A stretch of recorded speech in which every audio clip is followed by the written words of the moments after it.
I lay on the ground with my face in the dirt, and I wonder what I'm doing here. The bullets go by and the mortars explode and the rockets scream in my ear. Corporal Tom Stevenson, hometown Cherry Hill, New Jersey. In Beirut since May, and now much older than his 23 years. It's matured me a little bit being over here. I get to see some of what really happens in the world.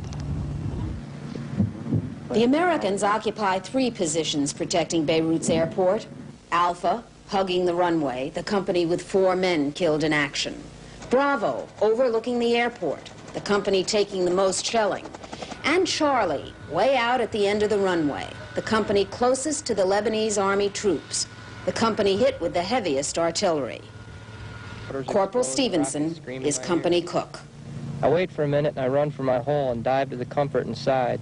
Sand in my t-shirt and sand in my socks, and the temperature's at least 105.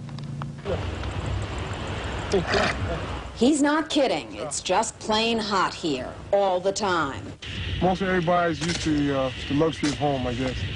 And then when you get the luxury taken away from you, it's just hard to adjust to.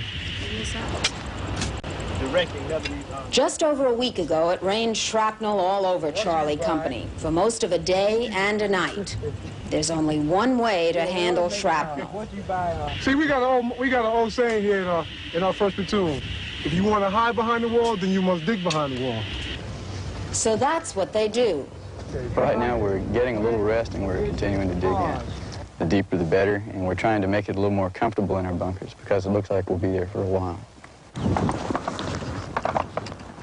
It's a front row orchestra seat to a show where the plot unfolds daily. Right now, they're right on top of this knoll. It looks like about, I'd say, a platoon and a half moving up the street, man. That's where the last round hit. The Marines call them men. They are very young men. As I sit here melting, sweating away, I'll remember her voice on the phone. She said, "Don't be a hero and keep your head low. We all want you home in one piece." Great. Peace. And salute.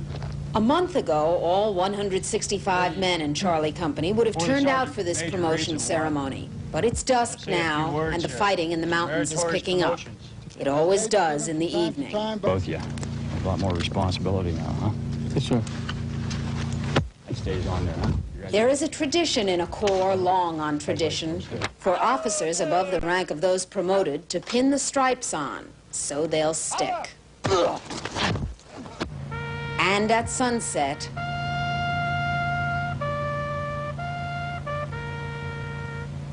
so far, just another day in Lebanon, a place where Marines are glad to get eggs and pancakes for dinner when it's the first hot meal they've had in 9 days. Oh, you got the eggs? You got a lot of guts, yeah?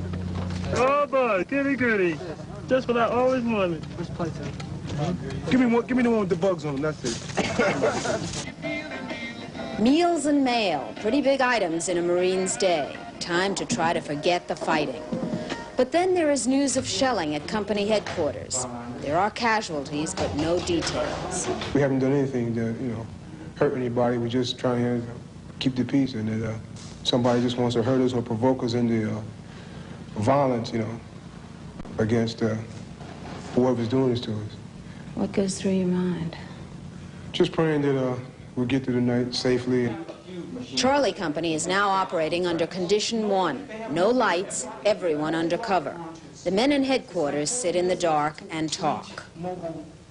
There was rockets coming in, and they dropped in a triangular shape. In a period of about 3 seconds, all you could see from either of the 3 of us was the soles of our boots. I was petrified, so I just dove for my life, and I can always get a rifle. And finally, with the Druze and the Lebanese army still going at each other, Charlie Company goes to sleep.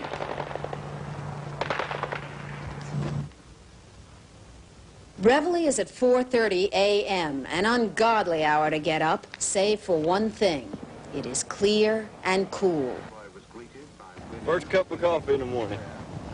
The first shot of the morning. Beirut. Cross officials began negotiating with Druze militiamen for the evacuation of a number of wounded. The monotony of the routine can get to you.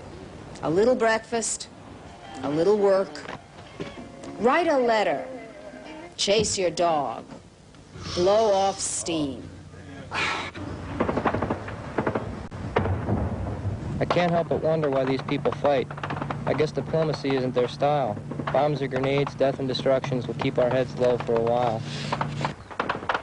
Despite the casualties, and despite the fact that the Marines are in a sitting duck position, and despite the fact that Washington is debating whether they should be here or not, the Marines who are here say they should be here. And they're convinced that no matter how bad things get, if they leave, the situation would be worse. Now, Marines are supposed to say that, but these men say it as if they believe it. And yet both enlisted men and officers freely talk about the problems of this peacekeeping mission, especially the problem of staying on the defense when you're being attacked. We are not here banging away at the drum and trying to start something up or trying to take lives unnecessarily. We're here really taking more licks than we really, one, deserve, or two, are justified in receiving. If they would let us get out and fight, let us move around, or if they would just take us out of here, it's the choice doesn't really, it doesn't really matter. But it's just the fact sitting here in this particular area, it's like we're trapped down. We can't really move around like we'd want to. Should you be here? Should the Marines be here? That's a lot of controversy with me. I'm still trying to figure out for myself. I'm still trying to understand what's going on over here for myself so that I can say yes or no, should we or shouldn't we be here. Betsy Aaron for Nightline with Charlie Company in Beirut.